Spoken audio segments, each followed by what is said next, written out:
Samvel Karapetyanın liderlik etdiyi güclü Ermənistan bloku parlament seçkilərinin nəticələrinin ləğv olunmasını tələb edib. Bununla bağlı artıq Mərkəzi Seçki Komissiyasına müraciət olundu.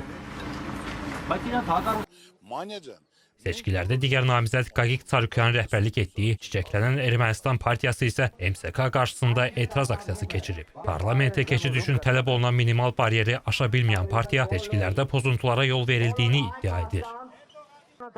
Ekspertlərə görə Ermənistanda müxalifətin fəallaşmasının arxasında da Rusiya amili dayanır. Paşinyanın qələbəsindən narazı qalan Moskva revanşistlər vasitəsilə İrəvana təzyiqləri artıracaq. Ermənistanın baş naziri isə Rusiya prezidenti Vladimir Putinin ona təbrik göndərəcəyinə ümid etdiyini bildirir. Lakin Kreml seçkilərin yekun nəticələrinin elan olunacağı 14 iyun tarixini işarə edir. Rusiya təbii Ermənistandan müəyyən istəkləri qalıb. Təbii, yəni dəyişə bilmədi hakimiyyəti.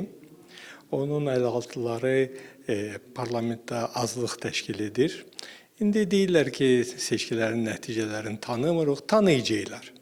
Az ona görə ki, MDB-nin müşahidə missiyası müsbət rəy verib.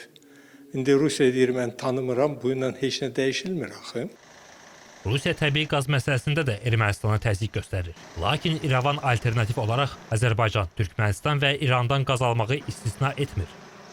Kreml Ermənistandan bütün karantin məhsullarının idxalına da qadağa qoyub. Ekspertlər bunu Rusiyanın İrəvana de facto sanksiyaları adlandırırlar. Moskvanın digər təzyiq vasitəsi isə Gümrüdəki 102-ci hərbi bazadır. İrəvan bu məsələ ilə bağlı gözləmə mövqeyindədir.